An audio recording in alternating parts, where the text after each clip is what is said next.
airlines in 21 destinations. Today's news will impact every single one of those passengers moving forward. So it's a privilege to have Rock host this press conference to get some information out for future travelers.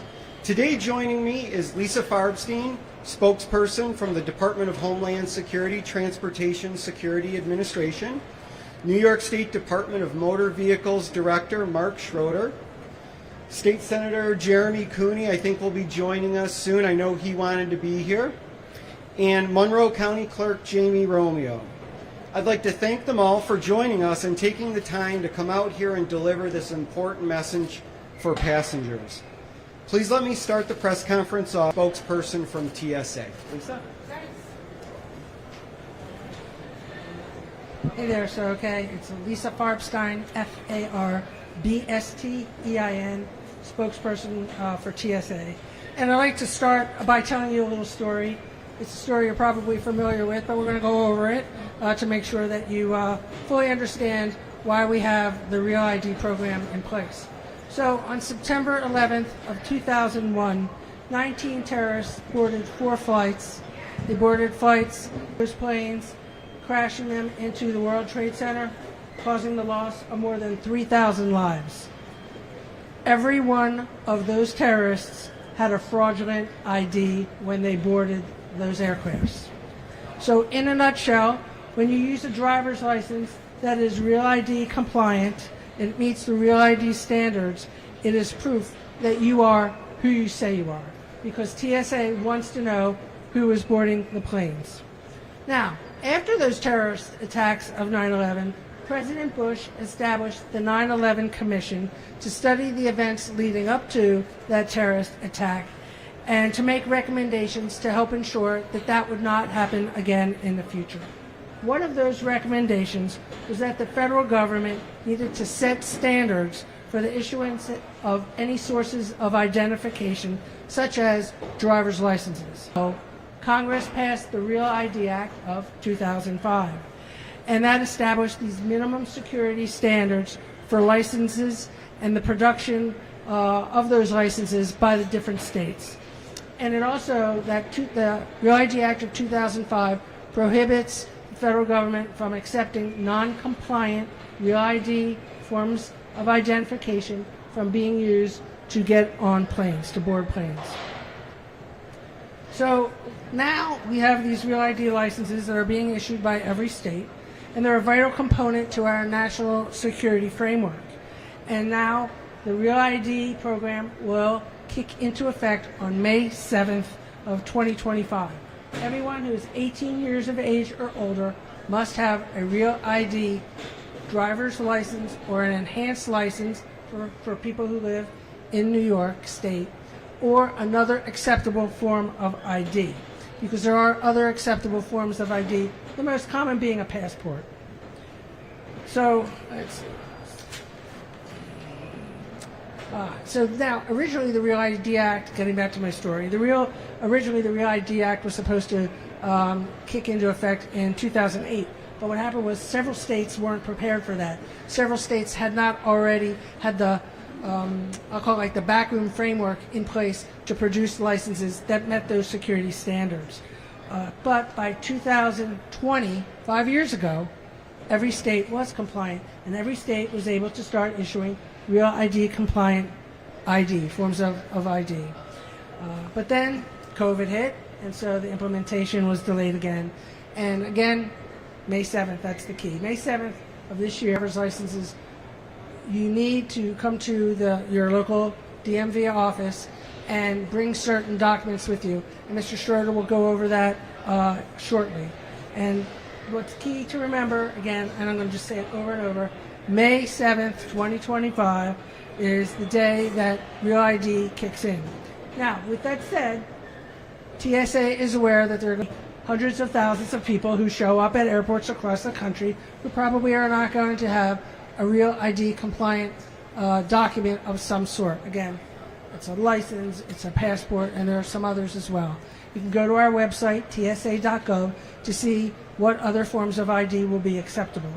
But let's just say TSA screens 2.5 million people on an average day, let's say 75% of them have the proper form of ID to be able to get through the security checkpoint. That still leaves 25% who do not, and for ballpark, let's say it's 600,000 people. So TSA is currently working on a plan to somehow phase in the Real ID enforcement, with the understanding that enforcement will actually begin on May 7th. But again, we're working on a way to phase it in as well, so that we're not going to see such incredible disruption at airports, at airlines, at checkpoints, as that's something that we certainly don't want to see. Now, if you do show up on May 7th without it, again, we're looking into a way to phase in the Real ID enforcement, but it is a very good possibility that you will miss your flight. Keep that in mind. There's the Real ID, like I said, passport, a global entry card, a Nexus card, a Sentry card. There's a FAST program, permanent resident card, or foreign government issued passport.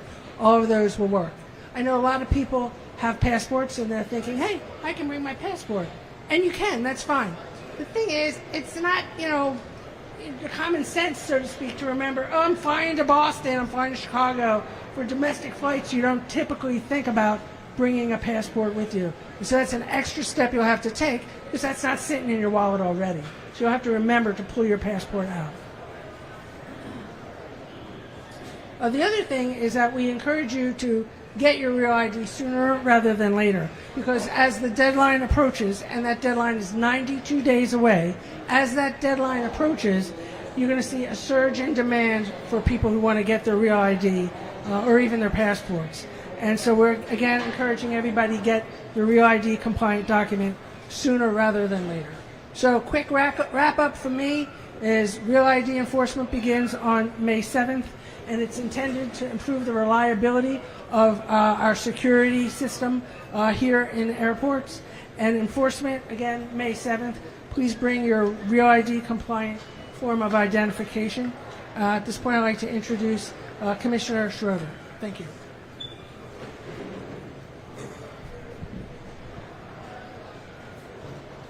Good morning, everybody. And first of all, Andy Moore, thank you so much. This is a beautiful airport. I'm always happy to be here. So thank you for your leadership. Lisa Farbstein from TSA. It's important for Rochesterians to understand what Lisa was talking about, to why you need to be Real ID compliant. So thank you for always doing that. I have my government partner here with me is Monroe County Clerk Jamie Romeo. You'll hear from her in a few minutes. I first and foremost want to thank the media here from Rochester and Monroe County. Thank you so much for being with us today. It's important for us to convey to those who live in this area how important it is to be Real ID compliant. And as was mentioned, I was in the private sector for 25 years.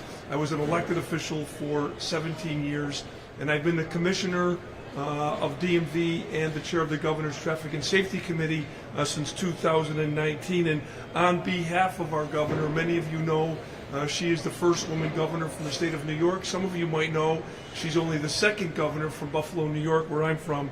But what's most important for you to know, she is the only governor in New York State history who actually has run a DMV. So that's good for me, and that's good for the 15.8 million New Yorkers who have a license in their pocket, in their purse, or on their phone. So the governor is busy. She knows I'm here with all of you. She is busy in Albany this week, and she is fighting for all of New York's families. She put forth last week an affordability agenda, $5 billion earmarked, money to go back into your pocket. She's working on child tax credits. She has always been protecting kids from social media, and also initiated to have cell phone restrictions in schools, having the school districts figure out how that should be. but she's also been working on mental health situations and especially public safety initiatives. So talking about public safety initiatives, that's why we are here today. As was mentioned, there is federal standards designed to make airports, military bases, and other federal facilities. Rochester, are you ready? And do you understand what Real ID is? Are you Real ID compliant? So I'm asking the viewership right now, take out your license. I have a bionic eye, so I can see people on Northfield Road in West Arundecoit. So take out your license, and if you don't have a flag or a star on it, you are not Real ID compliant. And so if you want to visit Grandma after May 7th in Fort Lauderdale, you're not going to make it unless you're Real ID compliant, as Lisa from TSA has mentioned. So the Real ID countdown is on. 92 days, 7 hours, and 32 minutes. So let's go, Rochester. You want to go into a DMV office, but before you do, I would encourage you to go on the DMV website. We have a document guide. The document guide will show you and will give you information in terms of what you need to bring when you go into a DMV office. We have pre-screening options as well to make it easier for you so that you know exactly what to bring in, and we will confirm it. Yes, that's right. We want you to bring that in. And so our goal and our objective always is one and done. We want you to come in one time and be able to get to be Real ID compliant. So the federal requirement to be Real ID compliant, you would visit County Clerk Jamie Romeo. She is the County Clerk of Monroe County, and she also runs DMV in Monroe County. She has several offices, of which she will talk about when she comes up. So Rochesterians need to make your choice. Do you want a Real ID, or would you like an enhanced driver's license? An enhanced driver's license does two things essentially. One, you can fly domestically to go see Grandma in Fort Lauderdale, but also if you're going to Fort Erie or to Toronto and you want to cross over the Peace Bridge, you can do it with an enhanced driver's license. So these are important things. Also, being Real ID compliant means having a passport, of which you can also get at a county clerk's office here in Monroe County. So it's my honor and my pleasure to introduce to you the county clerk of Monroe, Jamie Romeo. All right. Good morning. Thank you, Commissioner Schroeder, for that introduction and all that information. Also for the TSA for being here as well, and for Director Moore for obviously letting us be at the airport this morning. And good morning to everybody. So obviously, this is a little reminiscent for me because one of my first acts as County Clerk in 2020 was coming here to the airport to talk about Real IDs.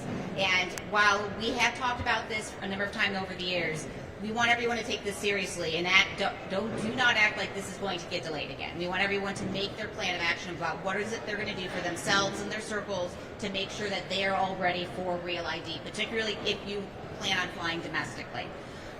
A couple things important, more of what happens on the ground here within Monroe County. So for Monroe County DMVs, when you walk in, you're going to be coming into a county facility and talking to county employees, our county clerk employees. We have 4 locations. Each one has a late night that's open until 6:30, from 8:30 till 6:30. So we invite you all to go on our website, monroecounty.gov/DMV. It has all the information there. To get a Real ID, you do have to make an appointment with our office, and there's a couple of reasons for that.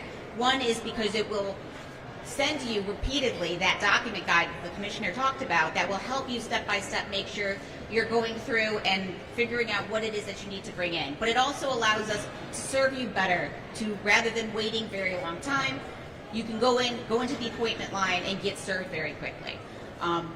If you do plan to utilize the document guide that the state DMV has where you scan everything in for a pre-check, please remember that you still need to bring those documents back into the DMV even though you've already scanned them into that system because they do need to go through a second round of scanning. But we really want people to know that if you've looked at your license and you do not have a flag or a star, or if you don't have a passport or are not comfortable, whether it's the book or the card, you have a lot of options. We have all of our DMVs here in Monroe County. We also have our mobile unit. Our mobile unit goes to several locations. It is not always able to process real IDs depending on our equipment, but we can always answer questions because we know it's really important that we're answering people's questions about this. We also know we've sometimes heard stories about in other airports, not here in Rochester, but if you have an enhanced driver's license, you have the flag on your license, and somebody might not think it's a real ID, please make sure you're standing up. New York State does have an enhanced real ID compliant. Let them know that that is actually real ID compliant. So we know there's a lot of misinformation, there's a lot of confusion, but we're really here today to tell everyone, please take this seriously, make your plan. The DMVs are here to serve you, whether it's a late night, a Saturday hour, a mobile event, or just making your appointment whenever you can. We are ready to help walk you through that process. I'm not sure who else might want to stand up for questions. So thanks for coming. Everybody's going to stay here. Everybody up here is available to do one-on-ones off to the side. Thank you.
No big deal. No pressure, right?